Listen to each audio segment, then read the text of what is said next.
So this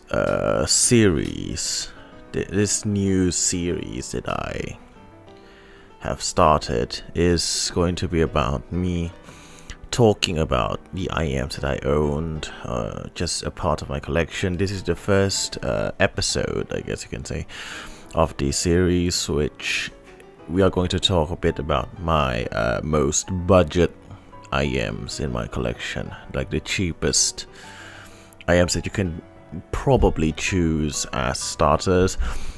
These are not ranked between which is my favorite, though when we're going to talk about them you're probably going to know which one is which. A couple of these aren't actually have been reviewed, hasn't been reviewed, though some I might review in the future though. For example, maybe the Hifiman RE-400, probably the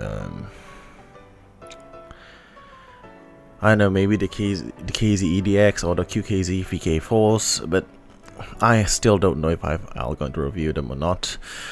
But some of them I would review, which I'm going to just glaze around. If you can see the pile here, you'll see a lot of other IEMs that I'm planning to take, not to review, to to record after this.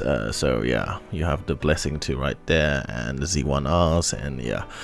So this is going to be with the most budget of all budget IEMs that I have, maybe ranging from like $0 to $30, around that price. So first of all, we have this Sony MH755, the legend Sony MH755. It's still one of my most favorite IEM at this price range. It's definitely a very strong contender. It probably still even one of the best on this table. Like, even though this is, I think this is still the cheapest on this table.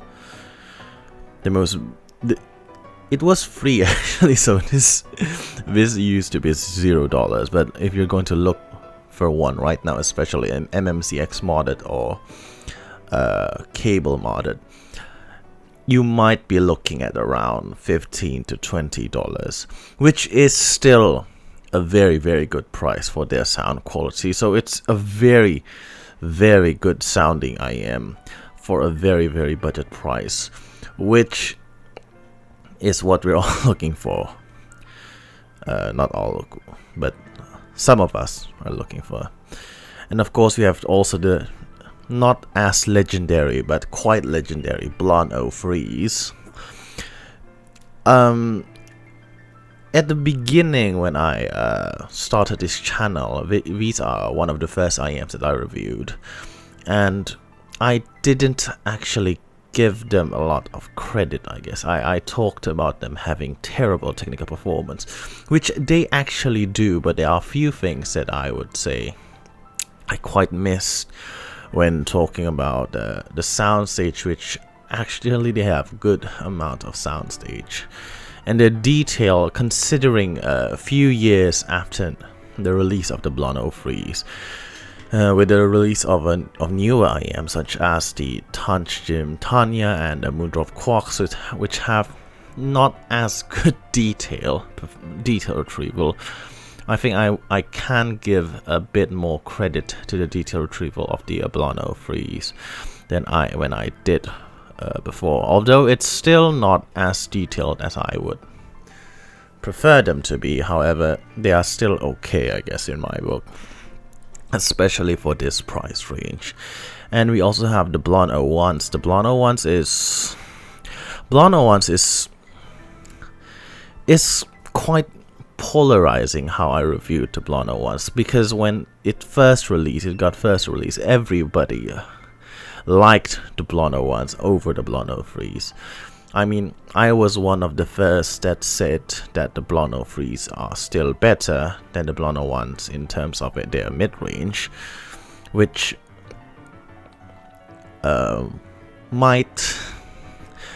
might get people riled up about it, but my opinion still stands. I think the Blon 01s did a lot of things that the Blon 03 can't do. For example, not a lot of things, a few things that the Blon 03s can't do.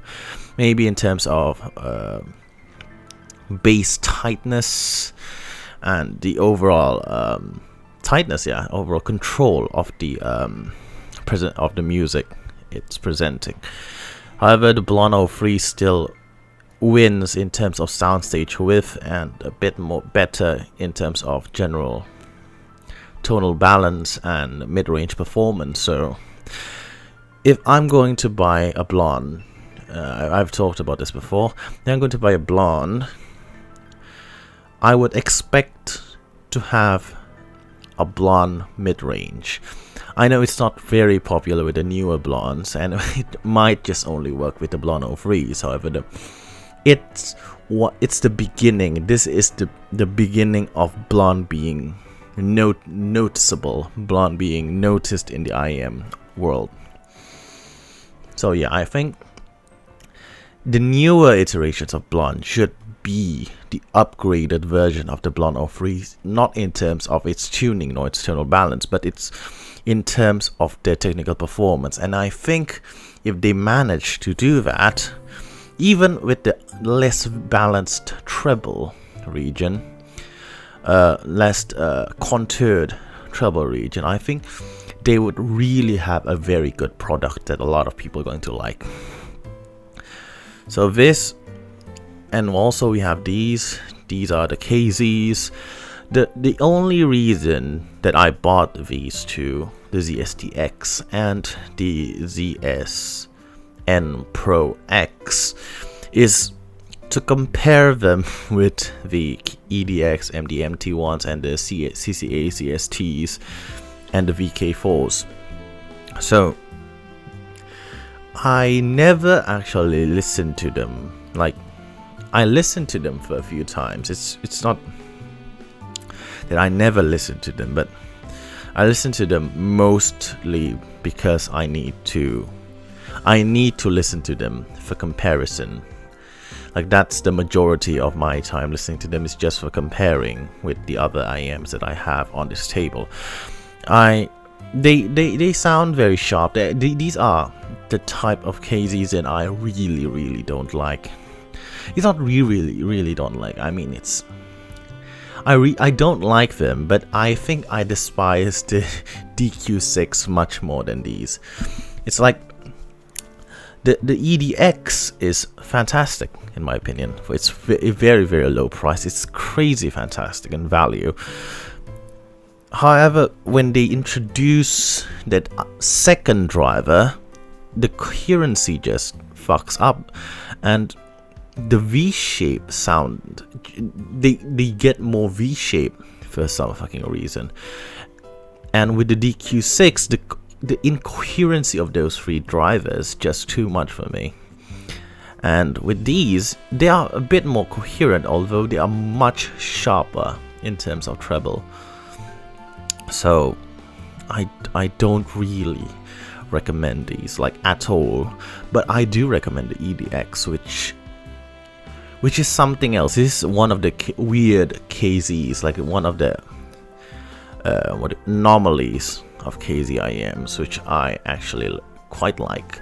However, as good as the EDX, I actually still prefer the MT1. I think it's a bit more balanced in terms of tuning. It's less of a generic Chi-Fi V-shape sound. However, it's some of reviewers that I've read in groups, in forums, mentioned that the EDX scales better than the MT1s. It might be, however, it's a fucking under $10 IEM. These are under $10 IEM, so I don't really think that it matters a lot. However, if you do have a big amp for the EDX, it might be a consideration. However, if you already have a very expensive amp, I think you could buy a more expensive IEM. It's just like that doesn't constitute a better IEM in my opinion, especially at this price range. In terms of the I already compared these in the MT1 review, so I don't really need to talk about it too much. So yeah, I still prefer the MT1 a bit more than the EDX. I guess a VK4, it's actually quite a splendid IEM. I don't like them, but I don't like them for the reasons that a lot of people might know, because I actually prefer more technical IEMs. These are definitely not technical IEMs. These are one of the worst in terms of control, in terms of just imaging or like detail or everything or like that revolves around technical performance. The QKZ VK4 is just a huge no. However, in terms of their tonal balance, I think it's one of the best on this table. I think it's noticeably it's quite better than the MT1. It's quite better than the EDX. Both of these KZs. I think it's even better than the Blon BL-01s. I think the Blon BL-03s still have that charm to them, and I think they are equally as good as the Blon BL-03s. But in terms of just tonal balance, I think the QKZ VK4 is a bit more balanced than the Blon BL-03s. It's even a bit more balanced than the MH755. However, the fuzziness, the lack of resolution just doesn't vibe. They just don't vibe with me. About the RE-400, these are one of the more known yet unknown IEMs, which it's quite a pity, because these are very good. The RE-400 is one of the better IEMs on this table. It's definitely up there with the MH755. I even actually prefer the RE-400 over the MH755 for daily use. It's not as fun, it's not exciting, it's more of a neutralish take to the MH755. So yeah, it's a very, very well balanced IEM in terms of its tuning. Its technical performance is also not bad. I think it still has that detail, although it's not very good when we are going to compare these with more expensive IEM. However, at this price range, its detail retrieval is still very solid. Its soundstage and imaging is still quite solid, although it's not very good at the grand scheme of things. But it's still very solid at this price range. So yeah, definitely one of my top picks there. I actually prefer the RE-400 over almost all of these, maybe about the same as the Blon BL-03s. I think I prefer the RE-400 better than the MT1s. So I think I actually prefer the RE-400 over the Blon BL-03. So it's actually a very unique IEM, because it's, yeah, you have this okay in terms of technical performance, but very, very good in terms of tonal balance IEM, which is actually quite common at this price range. So yeah, I guess that's that. This is the MH750. This is the big or the little brother of the MH755, the less popular brother of the MH755. It's a bit more V-shaped in its presentation. It is mine is recabled and terminated into a 4.4 connector, so balanced connector, so it's more usable for me. Because most of my amps are balanced amps, so yeah. I actually got these for free when I bought the KSC75, the COS thing, the ear clip thing. The seller just gave me the MH750 for free. These sound actually quite good. It's more V-shaped than the MH755. However, they are not particularly very V-shaped that I can't say that these have bad, that they are not very V-shaped that I can't say that these have good tonal balance. The tonal balance is quite solid. It's still worse than the MH755. However, it's still good if you want a more bassy signature of the MH755. So yeah, the tonal balance here is still okay, I guess. It's not very good. It's okay. It's just okay. The technical performance is about as equal as the MH755, which is okay also. So yeah. With the Moondrop Quarks, I actually did a review with these. These are contrary in the tone of my review of the Quarks. These are actually still quite good, to be honest. I just don't like them because they lack in technical performance. And that's the thing with me. So about the Quarks, I think I already talk a lot about these in my review, so yeah, I don't really need to talk a lot about these now. But the TLDR about the Quarks, these are very solid IEM. These are very good in their price point, like considering they produce a solidly natural mid-range presentation and an okay bass and treble quality. I would argue that the Quarks is actually quite good at its price. It's under $20 if I'm not mistaken. So yeah, but I don't like them because with a bit more money I can just buy the E1K with better technical performance, or I can just go with the RE-400 or the the Blon BL-03s, which I would enjoy a bit more. Against the fuck. And this is the final E1K. I actually did a full final E1K, E500, E1K, E2K, and E3K review. So you're going to see the E2K and the E3K when we talk about a more just budget IEMs. These are the super budget IEMs, and then we get the budget IEMs, and we get the mid-budget IEM. I know, I think the mid and the high budget is going to be at the same time, because I actually don't have a lot of very flagship IEMs because they are fucking expensive. So yeah, I think we're going to the mid-budget and the high-budget IEMs going to be in one video, and also we're going to talk a little bit about the obscure IEMs that I have. So yeah, which some of them has quite the sentimental value to them, and why do I keep them, etc, etc.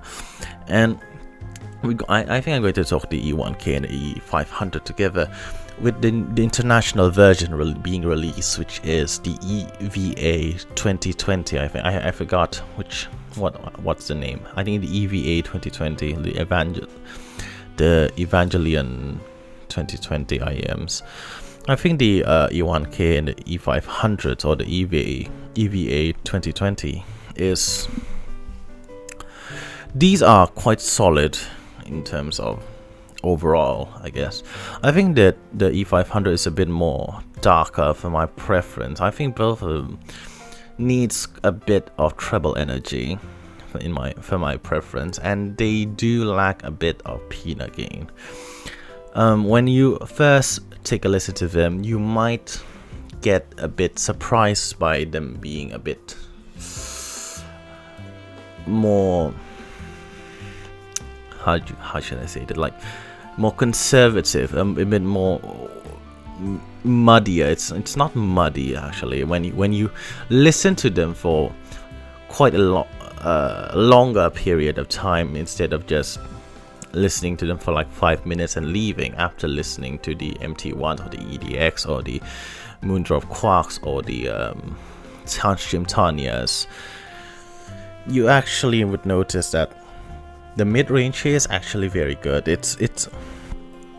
I do still prefer to have a bit more Pina gain for them and a bit more treble energy. However, these are one of the more closer IEMs to neutral at this table.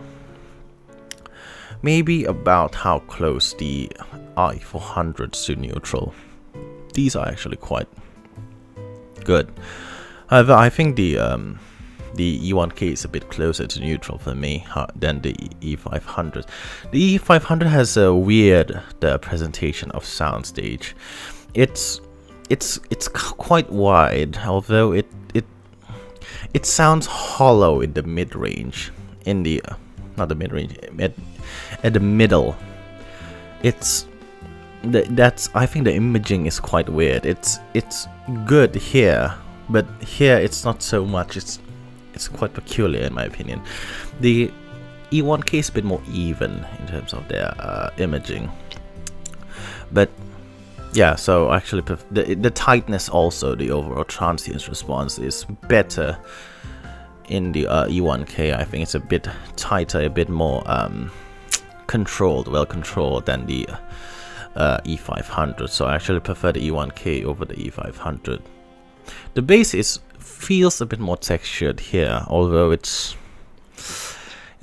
not as well controlled as the E1K. It's not as fast as the E1K.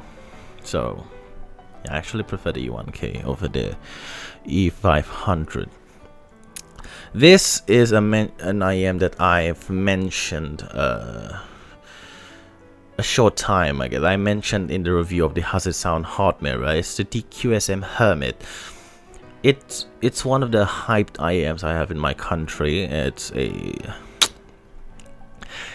good IEM for its price. It's a decent IEM, I guess. But considering that these were hyped immensely in my country, these don't sound deserving of that hype. It's not very detailed. The sound stage is quite wide, although the imaging is very diffused. It's not very detailed. It sounds detailed because it's treble boosted, although when you actually pick apart the tracks you're listening to, I think these are just about as detailed as probably the KZ Pro X. So I don't know why these are hyped, but if you're just listening to one of these and you don't really think about it, although this is quite bright, I think I'm sure you would notice these. They're an okay IEM, although I don't really like them. These are just okay. I think these are a worse version of the Moondrop Spaceship. So yeah, I can't see why these are very good. These are decent. I don't see, but these are good. So yeah, so these are just average, I guess. They're not the crappiest of the crap of the craps, but they're just average. The Tanya is a very good sounding IEM in terms of its tonal balance. I think its tonal performance is quite exceptional. It's one of the better tonally at this table. It's a bit better than the MH750 in my opinion. It's a bit more balanced there. I actually prefer the tuning here over even the MH755. Just a bit. Just a little bit. Just a little bit.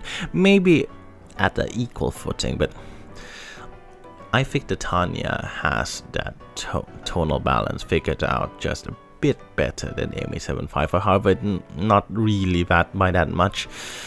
But yeah, maybe. Because I do feel that the MH755 have that mid-range very pulled back in the mids, in the mid range. So yeah, the treble though, I do feel it's slightly a bit darker. It's a bit darker than what I would prefer them to be. So not the most perfect in terms of its treble loudness. The white ball really helps these. The resolution here not very good also. I think the MH755 is a bit more resolving than these. So yeah, I think it's a bit more resolving than the Quarks though. So not the worst in terms of resolution, I guess. It's a bit more resolving than the KZs.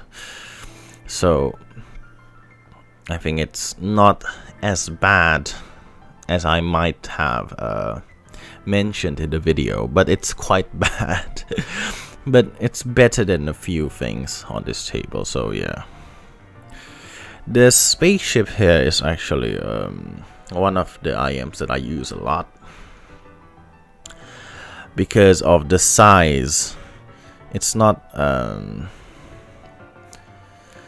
because of the sound. It's not because I like the sound of the Moondrop Spaceship. I just use them because they are convenient and comfortable for me, and they sound quite decent. They are quite detailed, although I never use them for music.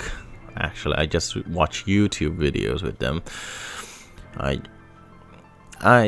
think they are a bit too bright for me. I think my preference is a little bit darker than the Moondrop Spaceship, and quite a bit less peanut gain than the Spaceship. My actual preference on peanut gain, I think, is more of the Moondrop Starfield type of peanut gain, which is, I think, about a slightly more energy than the E1K type of peanut gain. I think the Moondrop Spaceship is just a bit too overboard. The Tanya and the Quarks is slightly a bit too much, though. It's still okay, I guess. Yeah, and I think the Spaceship is just too bright and too thin for my preference. Although the detail is better than the Tanya and the Quarks, so you do have that. The speed and the tightness and the initial leading edge of the attack is quite good also in the Spaceship. Although its tuning is quite the Achilles heel of this IEM. And I also have this quite obscure IEM, which is the Audio Technica CLR100. I forgot the name of this IEM. Let me see if there is a name stamp here. Yes, CLR100. These are the CLR100. These are actually okay sounding for its very, very low price. However, I still think that they are outclassed by the TI and MT1. I think at this point, I don't think this is actually a good buy. These are one of the worst, the lesser IEMs on this table. I think you should just pick up the EDX or the MT1s or the QKZ VK4, even that, because these are not very resolving either. I think there is a peak at around 5k, if I'm not mistaken. It's about on the lower to mid treble region, which generates a bit of compression sounding. I have a look at the graphs here. Also, the sub bass here is you do have quite a good punch in the sub bass. However, it's not the sub bass, in the bass. However, it doesn't extend very well. The sub bass is quite rolled off. Yeah, so it's not a very good IEM anymore. It used to be good before Chi-Fi's hit the market, but now with a lot of these budget IEMs that are very, very good, I don't think these are worth their asking price, even at a low price. Although when I actually take a listen to them and pay attention to them, they are listenable. They are quite okay, I guess. But with the newer IEMs coming out, like a lot of these on the table, I don't think that the CLR100 is a very cost efficient IEM if you're gonna buy them. So yeah, I guess that's it for this video. I hopefully you're going to like them. I hope you like me talking about my collection and my thoughts on these IEMs. I guess that's it for the video. See you next time. Godspeed.